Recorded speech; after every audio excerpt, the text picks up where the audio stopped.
Here it is. The news about the coronavirus. That's right.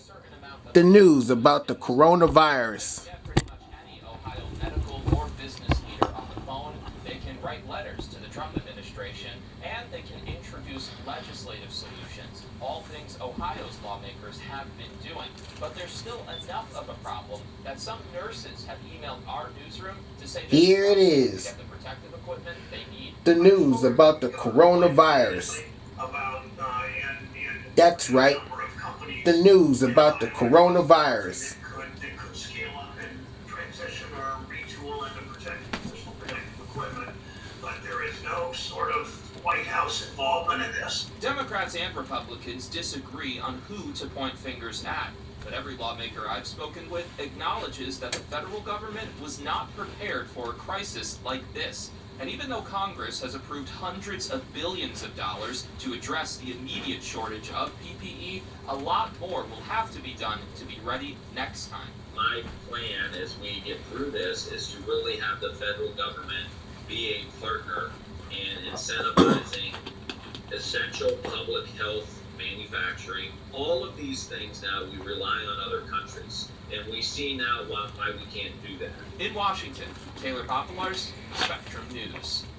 Thanks, Taylor. And Congress is working on a Phase 4 relief package that could direct more money to the cause. Meanwhile, businesses like Juggerbot 3D in Youngstown and Norwalk Furniture in Norwalk have also stepped up to the plate to make some PPE. We'll have more on Juggerbot this Friday right here on Spectrum News 1. Several severe storms went through southwest Ohio Wednesday night, causing widespread damage, especially in the Milford area in Clermont County. Here's a look at some of that damage. Trees uprooted on homes, and this is really a new normal in this neighborhood. The storm produced strong winds that knocked over dozens of trees and limbs. Several power lines also down, causing power outages, many power outages across the area, and even roofs off of the buildings and on a church. But neighbors did come together to try and clean up their community Thursday morning. All of this on top of a worldwide pandemic has a lot of people saying this is a lot to handle. There's all this craziness going on and uncertainty, and then for it to be paired with something like this. And I mean, I looked at my roommate and I said, you know, after it was done, I said, boy, you're not kidding. It is amazing how life can just change in the blink of an eye. Milford residents tell us they're glad to see that no one was hurt in the storm, and they're ready to get their neighborhoods back to normal. Temperatures dropping for our Thursday, and we have some big changes in store for the weekend. We're tracking what you can expect in an updated check of your weather on the One's forecast.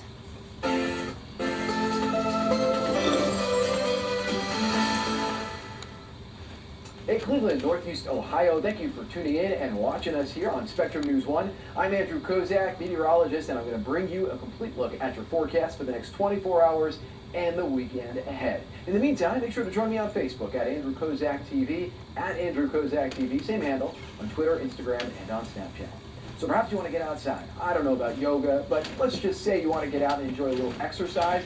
Well, you may need to cover up Friday and Saturday. Sunday and Monday will be the rain and maybe even a couple of snowflakes mix coming in. So you will need to stay inside those days for sure, if you're going to want to. No severe weather from any rain that comes in. Tuesday and Wednesday of next week, some sunshine returns.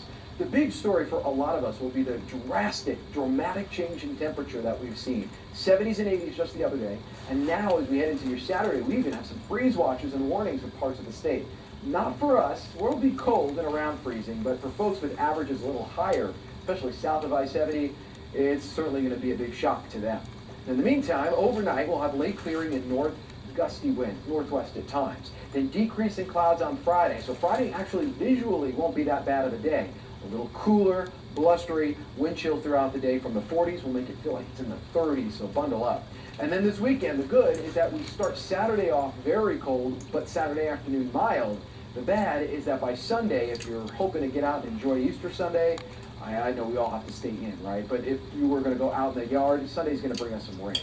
There's a satellite radar. We're still tracking a couple of stubborn showers and sprinkles. These, if they stick around toward the morning hours, could become a couple of snowflakes because temperatures are just that cold. But we are going to get back down into the low 30s. And while we have a couple of lake effect snow showers, we shouldn't see much piling up. Maybe a dusting on some of the grassy surfaces.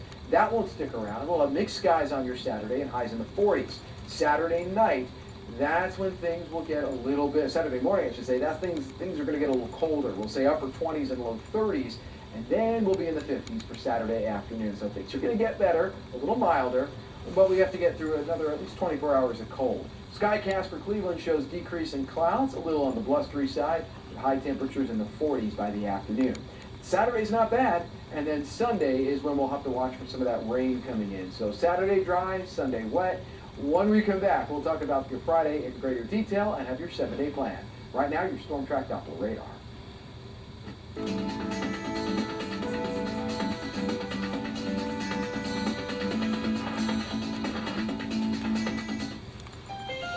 As we head to break, we want to say thank you to all of the police officers out there helping to keep our communities safe. And here are some of the people doing their part to stay home and stay safe. It's all part of the governor's initiative. In this together, Ohio. We've always been Ohio strong. And now, we need that strength more than ever.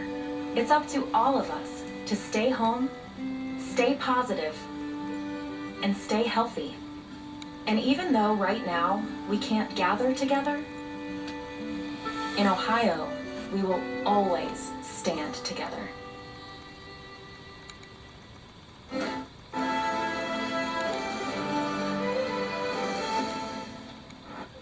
It might be small, but it's all yours. And to be successful, There you have it. you've got to get the most The news out of about every the dollar you put into your coronavirus. business. That's why you right. count on Spectrum The Business news for about the fast internet and phone coronavirus. service at the best price. And with over 99.9% network reliability, Spectrum Business makes sure you can take care of your customers in the store and online. Spectrum Business. We keep small business running. Weather on the one, we've got a large band of precipitation. Your morning news, weekday mornings on Spectrum News 1. Sunday mornings, take an in-depth look at your community. In Focus with Mike Kallmeyer, a half-hour show dedicated to the important issues, driven to bring decision makers together, and committed to elevating discussion and debate. Your community, your state, your show. In Focus with Mike Kallmeyer, Sunday mornings at 10:30 on Spectrum News 1, exclusively on Spectrum. Spectrum News 1, a new kind of news channel dedicated to refreshing storytelling and empowering communities across the Buckeye State. With your local forecast every 10 minutes and all of the essential news you need 24/7. Plus, in-depth shows and exclusives focused on your community. Always Ohio, always refreshing, always on. We are Spectrum News 1, exclusively on Spectrum. Weather and the sky has always fascinated me, and I live with what I do. I come home, look at the weather forecast, and it's really a part of my life. It's not just a job, it is my passion. I'm Chief Meteorologist here with Dale. Well, We have a very experienced weather team, and we know what's important to Ohioans as they make their plans every day, because we are part of the community. I'm Eric Elwell, Chief Meteorologist, Spectrum News 1.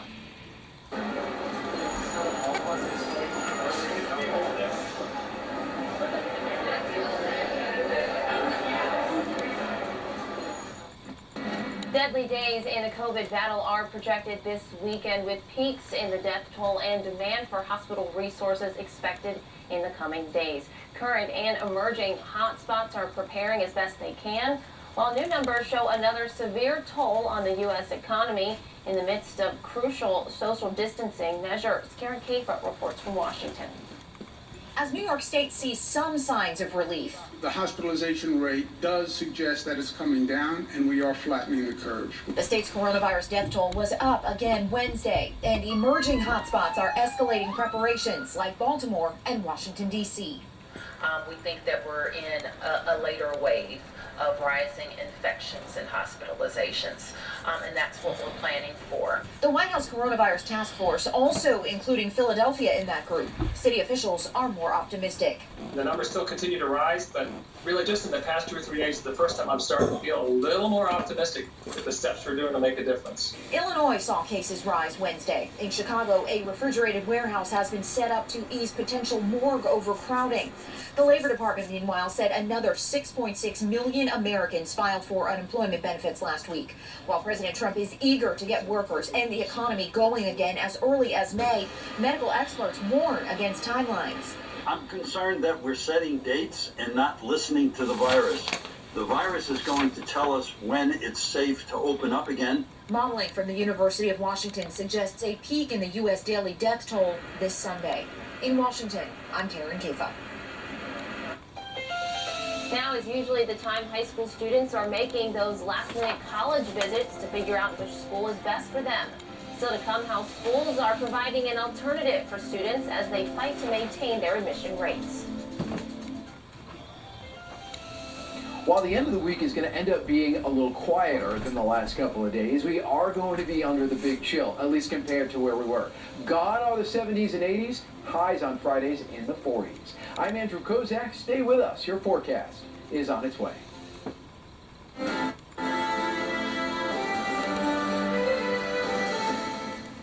Who's most at risk for coronavirus? People over 65, people with underlying medical conditions like heart disease, chronic lung disease, asthma, diabetes, people undergoing cancer treatment, and people with weakened immune systems. What should you do if you or a loved one is at higher risk? Avoid close contact with people. Avoid crowds. Stay home if you can. Wash your hands frequently. Learn more ways to protect yourself and others at coronavirus.gov. Because it's the real story of us. It's the real story of community. I'm Mary Lee Melendez, anchor reporter, Spectrum News 1. Weather in Ohio is changing all the time. We get winter one day and 60s the next. At Spectrum News 1, our goal is refreshingly simple. We bring you an accurate, reliable, and local forecast every 10 minutes. I wasn't watching We have an you. incredible, experienced team of people. We don't just know about the weather, we know about Ohio. You never have to wait for your forecast with your Weather on the Ones. Weather on the Ones, every 10 minutes, exclusively on Spectrum. Spectrum News 1, a new kind of news channel dedicated to refreshing storytelling and empowering communities across the Buckeye State. With your local forecast every 10 minutes and all of the essential news you need 24/7. Plus, in-depth shows and exclusives focused on your community. Always Ohio, always refreshing, always on. We are Spectrum News 1, exclusively on Spectrum. Maybe I'll run for president, maybe I won't, but I will tell you that I'm not going to go away.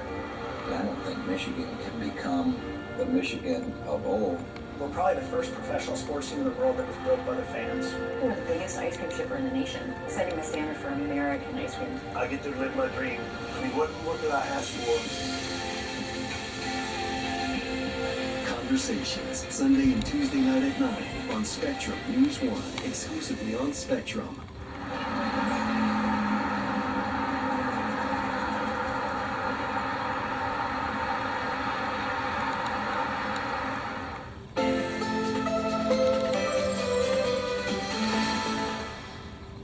Well, thanks for joining me back here on Spectrum News 1. Your Weather on the Ones forecast includes your 7-day plan.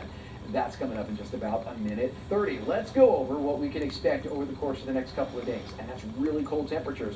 We're looking at freezing or even below freezing for our area, but our averages are a little bit less. Plus, the lake will actually keep those temperatures about freezing or even slightly above by Cleveland. But by Saturday morning, areas like Columbus and Cincinnati easily could be looking at upper 20s and low 30s. And for them, this is really cold. Don't forget, just a couple of days ago, we were in the 70s and 80s, pretty much almost everywhere.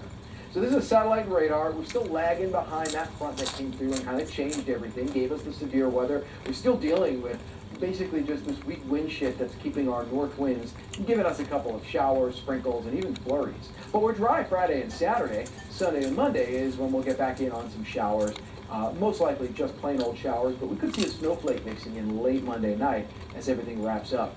By the way, elm, juniper, and maple were pretty high on the pollen counts. We'll continue to see that culminate with a very high, or at least almost very high pollen count on Saturday, but with rain coming in on Sunday, we may notch that down just a little bit. We need some rain to get the pollens out of the air, and everything blooming right now, it's going to be pretty frequent. So as we get into your overnight into Friday morning, we'll have a couple of snow showers and really light flurries. Temperatures in the 30s, highs in the 40s, and then as we get closer to your Saturday morning, that's when temperatures really drop under clear skies. But then we'll have that southwest wind warming us up. Saturday afternoon, highs will mainly be in the 50s, and then we'll anticipate rain. Not for Saturday, but for Sunday, and again on Monday with a couple of downpours possible Monday. Friday high temperatures under mixed skies, low to middle 40s. Here's your 7-day plan, 52 Saturday, 62, yeah, so we'll see how warm we get. Sunday and Monday, though, warm air, but showers. And then later on next week, Tuesday, Wednesday, we're a little drier, and the sun returns. Right now, your Storm Track Outdoor Radar.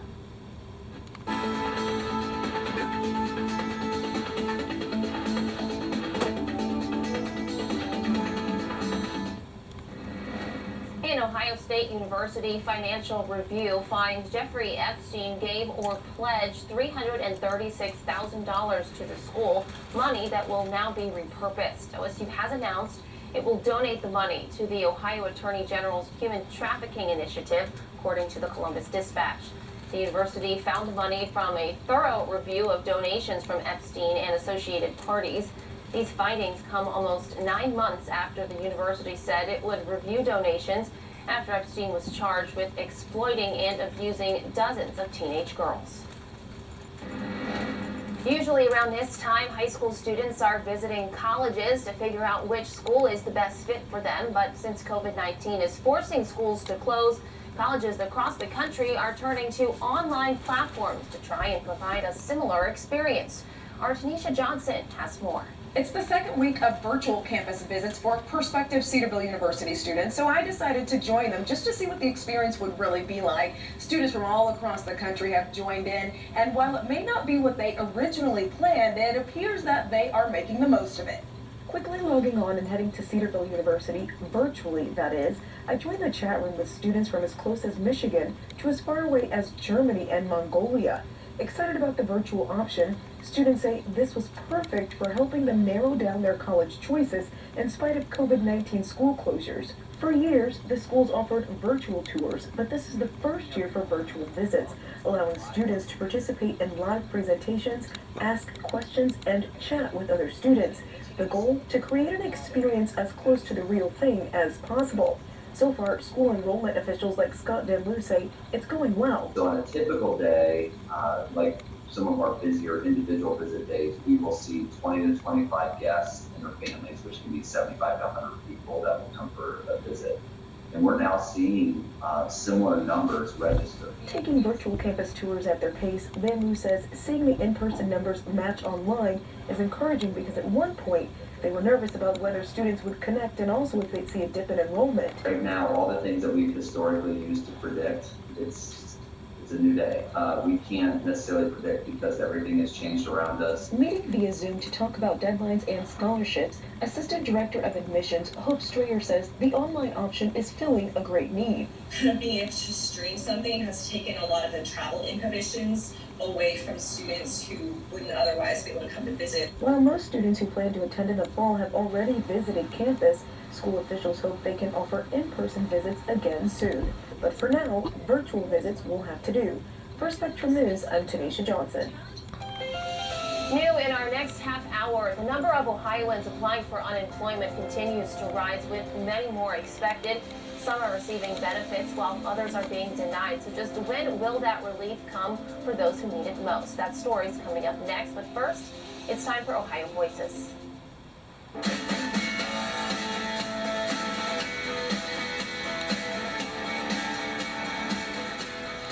This is John, and he's a pretty cool guy. Jamal is a good student. He's really good at sports. He's good at playing games. We've had a lot of fun with Monopoly, and we played some card games together. When we played a game on the computer, we were both pretty competitive. And that's something we have in common, and I just like that he's like that. It was like every time I scored a shot on the game, he would come back and score a shot, and I kind of got mad that he was putting up a fight. He was much better at that game than I was, so that's part of the reason I was trying so hard. Like the first game, he scored 0 points, then the next game he won. So I had to come back the next game and beat him.